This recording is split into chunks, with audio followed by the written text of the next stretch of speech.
Tuloy ang pag-alam ng mga otoridad sa ugat ng pamamaril sa Ateneo de Zamboanga University sa pag-asang hindi na maulit ang trahedyang kumitil sa buhay ng 2 menor de edad.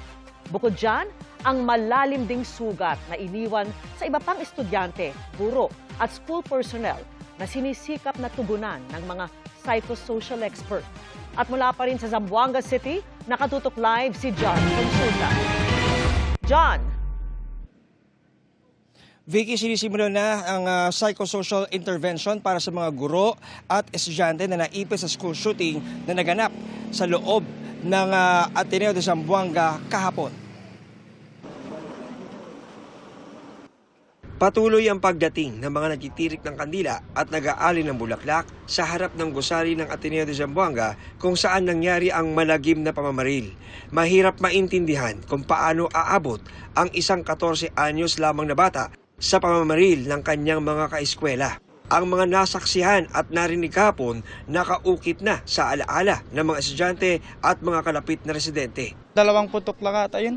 Yung umpisa. Umpisa. Tumatakbo sila palabas. Meron, wala nang sapatos, saka medyas-medyas ang tumatakbo dahil sobrang panic nila. Nakalimutan natin. Sa unang akala namin na mga classmate ko, simulation lang. Pero Walang balis. noong umaga, biglaan naman yung nagtira. Natakot kami lahat, di namin alam anong gawin.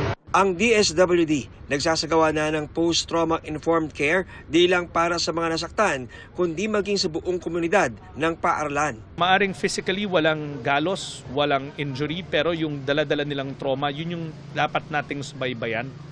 Kaya nga sabi ko, lahat ng mga kabataan dito na nag-aaral sa Ateneo, pati yung mga pamilya, pati yung mga guro, nakikisimpatya kami sa kanila kasi lahat sila biktima. Ang napatay ng bata, 15 anyos lamang na grade 10 student. Humiling ng privacy ang kanyang nagluluksang pamilya at tumanggi munang mabigay ng panayam. Nakipagpulong naman si Education Secretary Sani Angara sa mga leader ng Ateneo de Zamboanga University para mapag-aralan ang mga dapat gawing aksyon para mapigilan ang karahasan sa mga eskwelahan. Ang malungkot dito, hindi natin akalain talaga na mangyayari dito sa estudyante dahil mataas po ang standing siya, number 1 siya. Parang valedictorian ho siya. So, tinatanong namin yung kanyang mga teacher, parang hindi naman siya problemado. Although nagbibiro siya minsan na galit siya sa kanyang mga kasama, parang akala ng mga kamag-anak niya, biro-biro lang ho. Sabi ng tagapagsalita ng binuong Special Investigation Task Group, patuloy nilang iniimbestigahan ang mga posibleng motibo ng grade 8 na shooter. Ang ginamit niya sa pamamaril, ang mga baril ng sariling ama na nagtatrabaho sa Bureau of Customs. Nakakausap na raw ito ni BOC Commissioner Ariel Nepomuceno at sinuspinde ng 70 araw habang gumugulong ang investigasyon. Ang batas ay batas kung meron siyang pananagutan dahil yung baril niya ang ginamit o mga baril niyang ginamit, wala naman tayong magagawa kundi ipatupad ang batas. Kami naman po ay constant na nakikipag-coordinate sa kanila po. So, ang sa atin na lang po dyan, sir, is kung tatanggapin po nila or ano yung commitment nila para makipag-cooperate sa amin. Pero kami po ay lagi po kaming pumupunta sa kanila at lagi po kaming nagpapakita ng aming sincerity na mabigyan po ng hustisya ang biktima natin.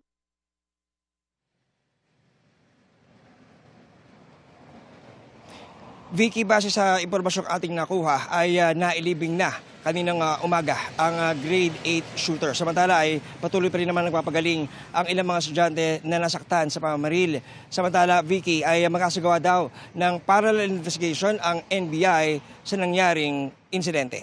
Yan ang latest natin sa Zamboanga City. Balik sa iyo, Vicky. Maraming salamat sa iyo, John Consulta.